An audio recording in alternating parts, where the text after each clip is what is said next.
Stop live.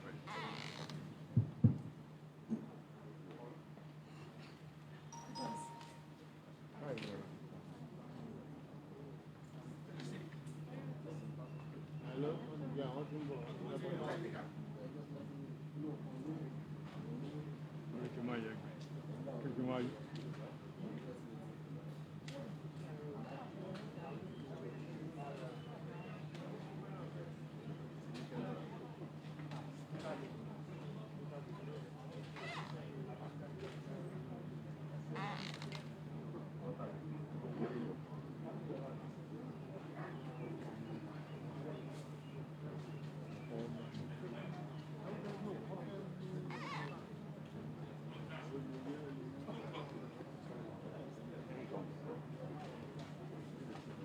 Gentlemen, Good afternoon, sir. afternoon is 2 o'clock. Yes.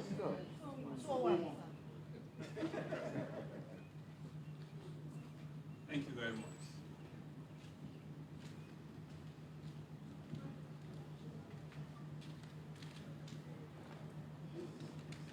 Thank you very much, gentlemen of the press. My dear good people of Lagos State, it is with a great sense of responsibility that I address you today on the reactions that have trailed the release of the NSAS Judicial Panel of Inquiry report submitted to me exactly about 2 weeks ago, and how it has played out in the public discourse since then. I believe, and I've always been vocal about this, that we owe it to you, the people of Lagos, to constantly speak and engage with you. In easy times, in difficult circumstances, we will never shy away from making our case to you, whilst we're also ensuring that we listen to you. I'll start by saying that we, as an administration, are determined that the next steps that we'll be taking in this process of coming to terms with the event of October 2020 must bring closure to a painful episode in the history of our state with the release of a white paper later today. This, in my view, is a moment that beckons for us to define who and what we are as a people. To be a center of excellence, we must be a center of truth.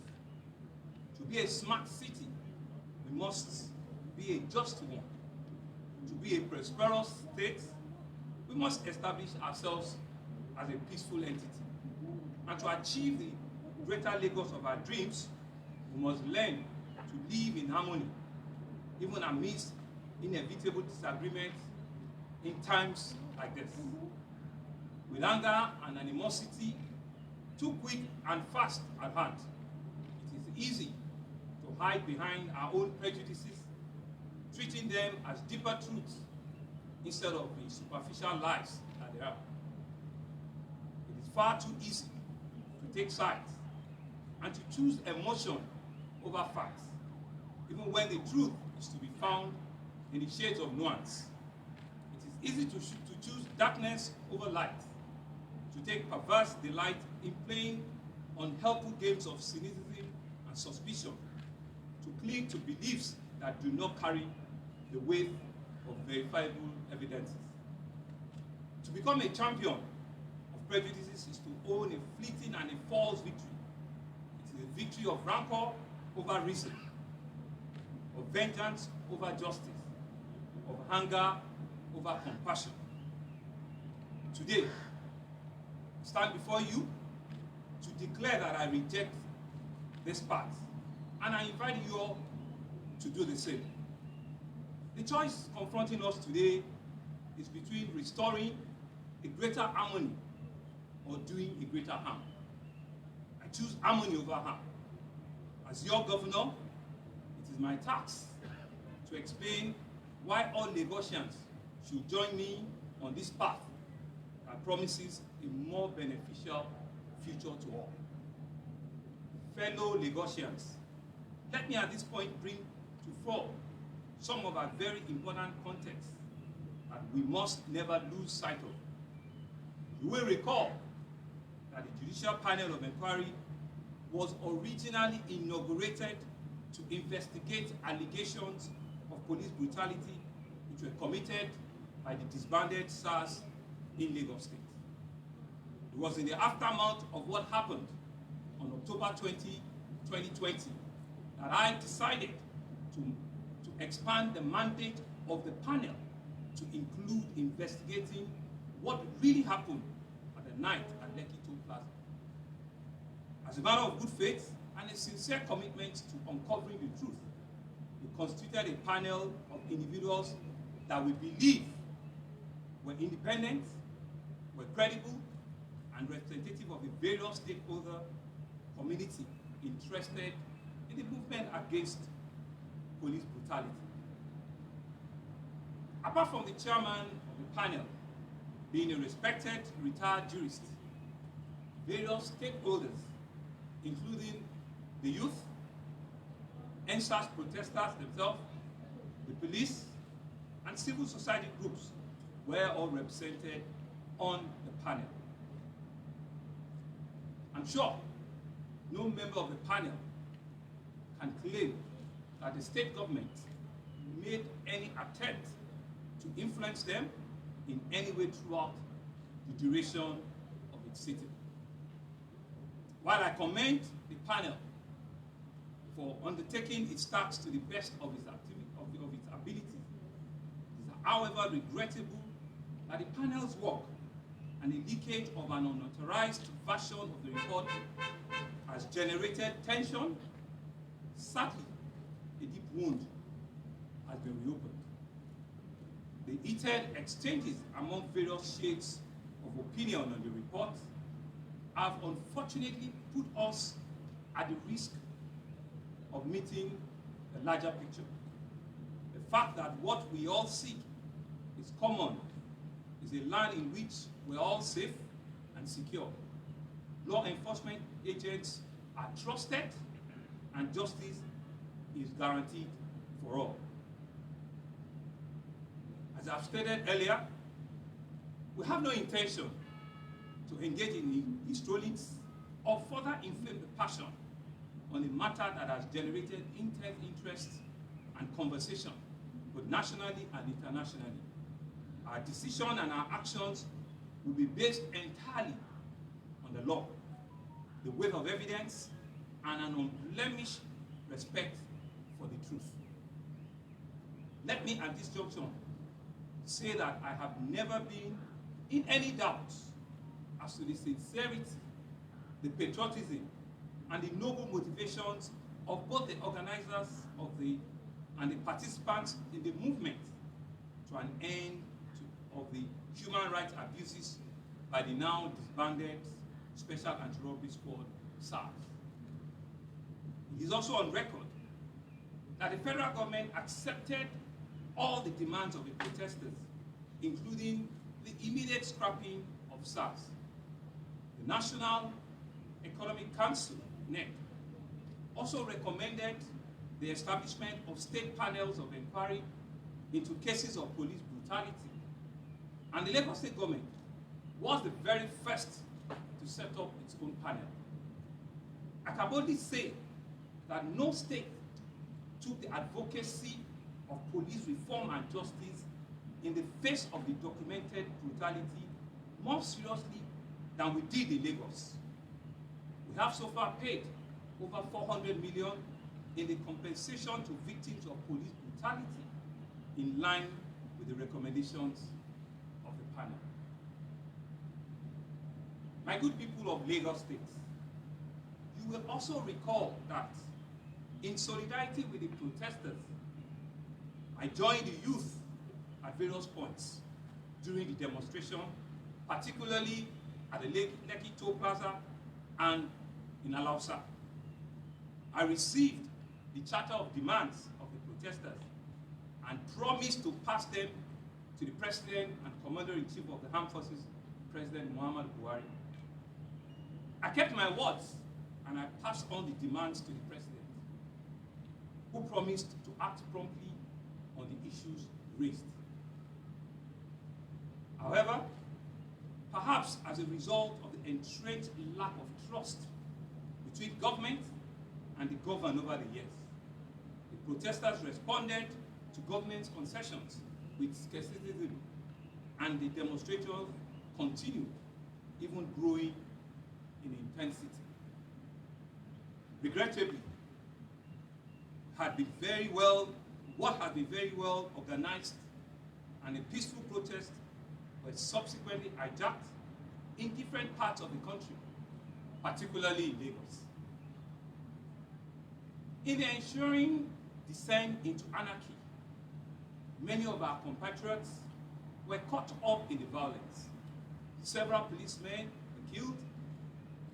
Public and private property, including critical infrastructure, were set on fire, leading to losses estimated into several billions of naira.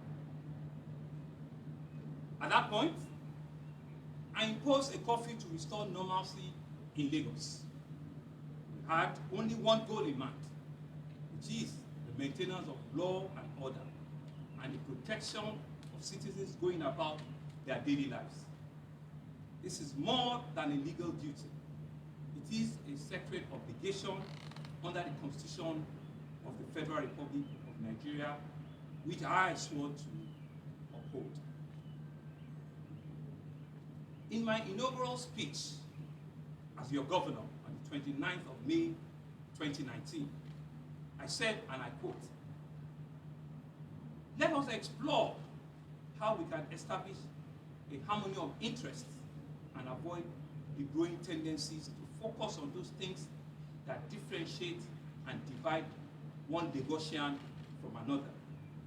By dint of providence, this small tract of land, intersected and surrounded by waterways and lagoons, has become home to roughly 22 million people with their various dreams and aspirations."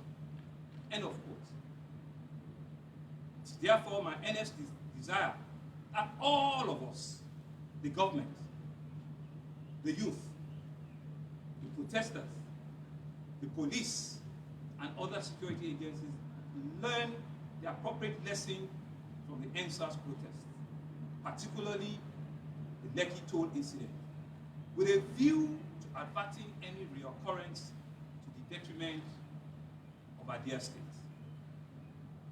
It is a testimony to our strength and to our resilience as a people that despite the huge losses incurred because of these terrible incidents, we have bounced back with our economy as vibrant, as viral as ever.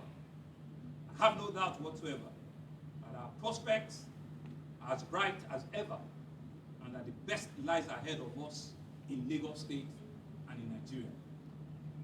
My dear Lagosians, let me remind you of our collective strength as a people.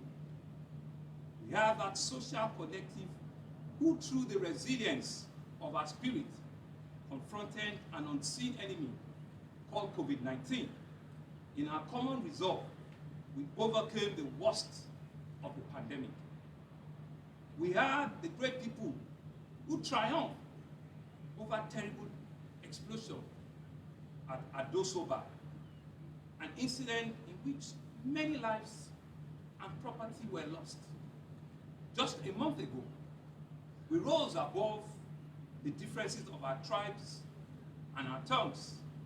We rally around our inner strength to rescue survivors of the collapsed Ikoyi Herald building, and we console those that lost their loved ones together. The testament of the resilience of our spirit rests in how we rise after every adversity. This is who we are. This is the true spirit of Lagos. Our resilience and irrepressible spirit has also propelled us to show our empathetic nature in the face of tribulations. This how long defines us as a people, and is also at the root of the just clamor for an end to police brutality. Going forward, dear Lagosians, we shall facilitate better communication between our youth and the state security machinery to resolve issues before they become intractable. We will make it easier for our young people to initiate formal complaints of any human rights violation through our Ministry of Justice. We will also improve the coordination between the state government and the security agencies, including the police and the military. In this vein, we are studying how to improve security policy formulation, information sharing, and clearly rules of engagement in terms of social unrest. Just as we have established a mechanism to compensate all those who lost either their homes, their businesses, and their livelihood to the violent destruction in October 2020, we shall also establish a detailed procedure for the just compensation of citizens with verifiable claims of any form of police brutality committed during this protest. Dear Lagosians, this month of December, I'll be leading a walk of peace to herald the healing of our land. Let me therefore use this occasion to extend an open invitation to all of our youths, members of the diplomatic corps, civil society groups, students, gentlemen of the press, media, and other stakeholders to join me. I want Falz, popularly called Falz. I would want Debo Adebayo, Mr Macaroni. I would want an activist lawyer, Mr Dele Farotimi. I would want Temitope Majekodu. I would want Mr Segun Awosonya. I would want Adetong, just Detong, who draws me every day. I want legendary son of Falz, Seun Kuti. I will also want the Commissioner of Police, Mr. Akim. I want the Commander of the RRS, CSP Yinka Egbeyemi, to join me on this historic march for our dear Lagos. Nobody will build this city for us. No nation will build the state for us. Let us show the world who we are. No foreign media will change negatively our narrative. We are Lagosians, a people of great renown, driven by the irrepressible spirit of Lagos. I want to thank you all for listening. God bless Lagos State. God bless the Federal Republic of Nigeria. Thank you very much.